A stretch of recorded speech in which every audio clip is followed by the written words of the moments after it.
Hello, my friends, and welcome to the Not So Native podcast. Let me introduce your host.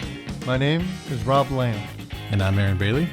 Kick back and let us take you on a journey as we explore some of Arizona's most fascinating people, places, and things to do. Are you ready? We're going 35 feet, Ah. and in just a few seconds you're going to hear an alarm bell ring. That's just to let everybody know that the elevator's in motion. Okay. Safety first. Safety first. Look at this thing. It smells like government issue in here.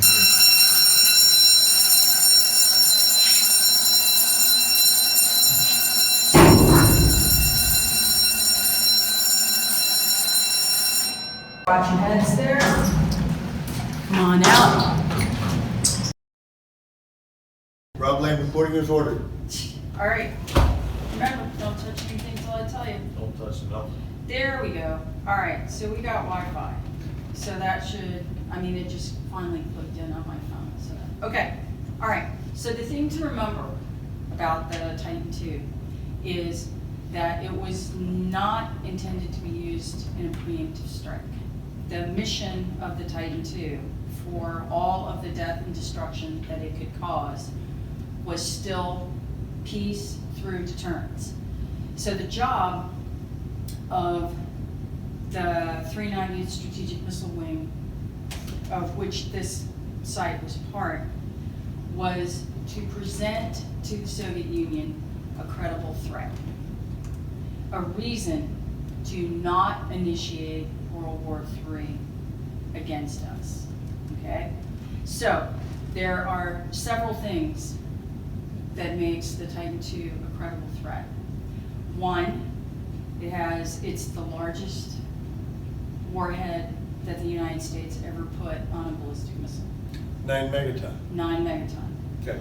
That's the explosive equivalent of 9 million tons of TNT.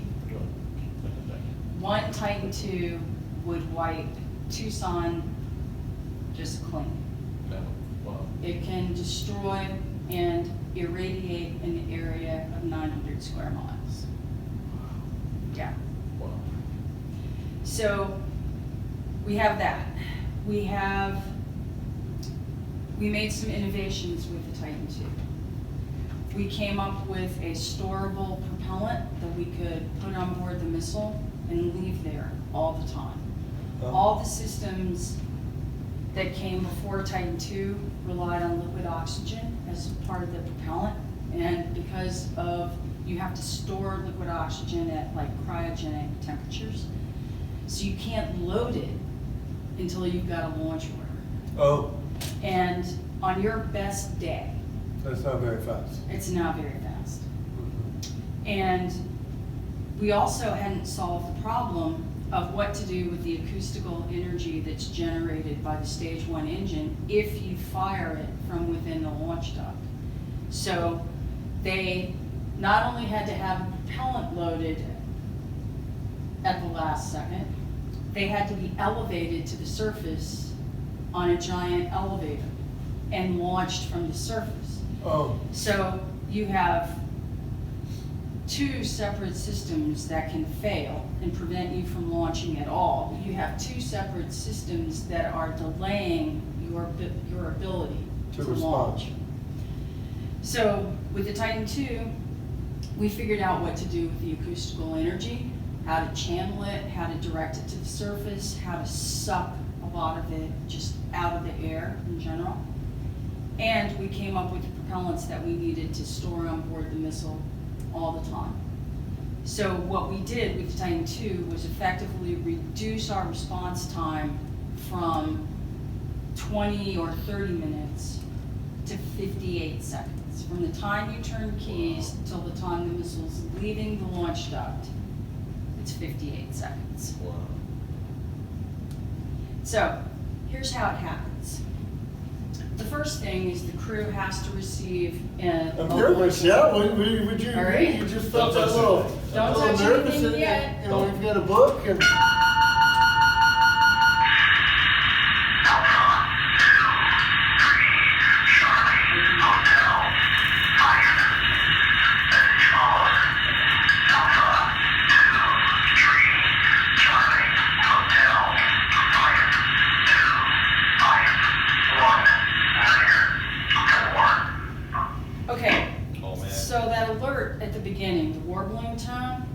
that's the, hey, you're getting a message. Okay. All right? So you guys would take your seats and you would open your emergency action message copybooks. All right? What you're hearing the controller say is a series of alphanumeric characters. It's not a code. They're broadcast in the clear. And what gives them meaning is where they fall in the format that you're copying them on, okay? Oh. So, right after the warbling tone starts or stops, there's a series of alphanumeric characters, a short sequence, that ends when the controller says message follows. So between the end of the warble tone and when the controller says message follows, that's the preamble. That tells you what kind of a message you're getting and who it's addressed to. Okay. So let's just say in our universe, it's a launch order, it's addressed to us. When the controller says message follows, then you guys would start writing down everything you hear with the goal that you're gonna fill up the first 35 blanks of that format, okay?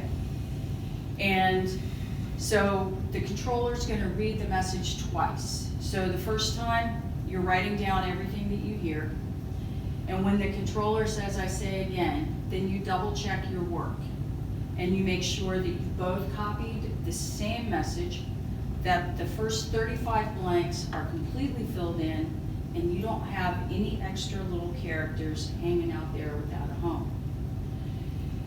If you've accomplished that, then you have received a valid launch order. So the next thing you have to do is authenticate it to ensure that it actually came from the National Command Authority. So inside the safe over there would be pre-positioned a stack of authenticator cards, okay? And this is a construct of the museum, just something we created to illustrate the concept, okay? But each of them would have a 2-character designation on the front. Delta Foxtrot? Yeah. Or 2 Kilo, or Lima 5, or Echo Hotel, it could be anything. Sure. But 2 characters in that message are Correspond going to to that. tell us which one of these we're going to use to authenticate the launch order. So we're going to take that one out of the safe. So let's say that we were supposed to use, We go over to this safe. Yeah, put you're in gonna the go over to keys, safe. close, really- unlock it, Mm. reach inside. Let's say we're supposed to use Echo Hotel.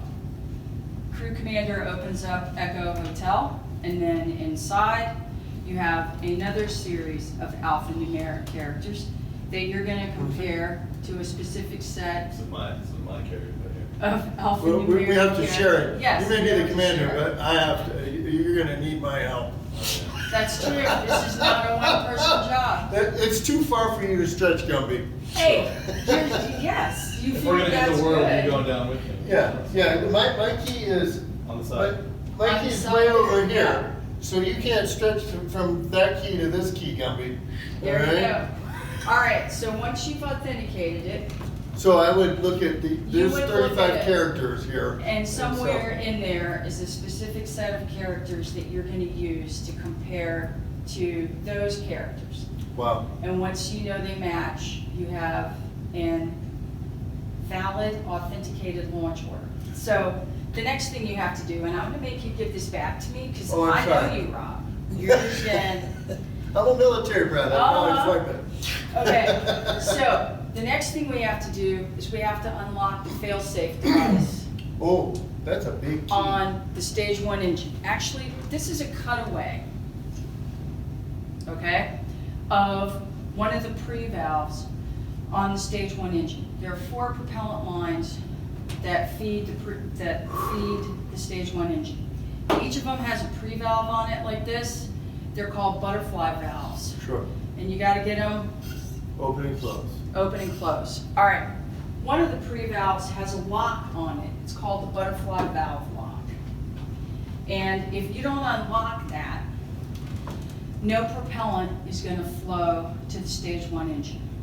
The only way to unlock the valve lock is to enter a 6-digit code right up here on the butterfly valve lock control. So we have 6 thumb wheels up here, and on each thumb wheel we have 16 alpha characters. Here's a chance to show how smart you are. How many possible combinations is that? 16 times 15 times 14 times 13 times 12 times 10 times 16 factorial. Yes. Okay? 16 factorial. Yeah. Almost 17 million possible combinations. Wow. And only one of them is going to work. Now, this code is not stored anywhere on site. You guys don't know what it is. It's embedded in the launch order. That is the only time that code is ever going to be present on this site, is in a valid launch order.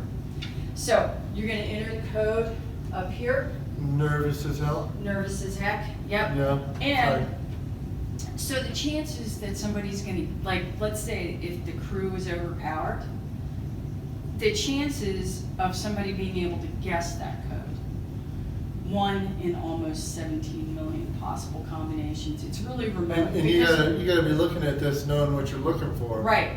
And you gotta remember the time frame that this is happening.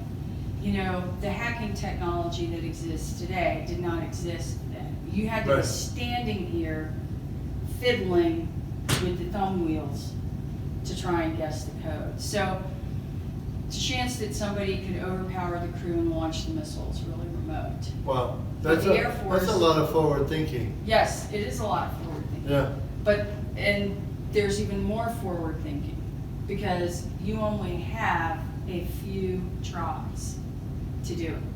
There's tries counter that's built into the system, and you can only attempt or try to put in the correct code 7 times. You have fear that you're going to be a little nervous, Yeah. knowing what you're doing. Yeah, So you might screw up, you might. unless somebody's looking over your shoulder Well, verifying. somebody is looking over Yeah. your shoulder. Me. So the 2 officers were here. You have 2 other crew members, 2 other enlisted crew members. Okay. One of them is entering the code, and one of them is standing right at their shoulder watching the code that they're entering, and the crew commander is going to be reading it to them. So And you've I'm got, going to be verifying that the Yes. commander's reading the right and code. yes, and you're verifying that the crew commander's reading the right Wow. code. So most likely the first attempt will be accurate. Okay?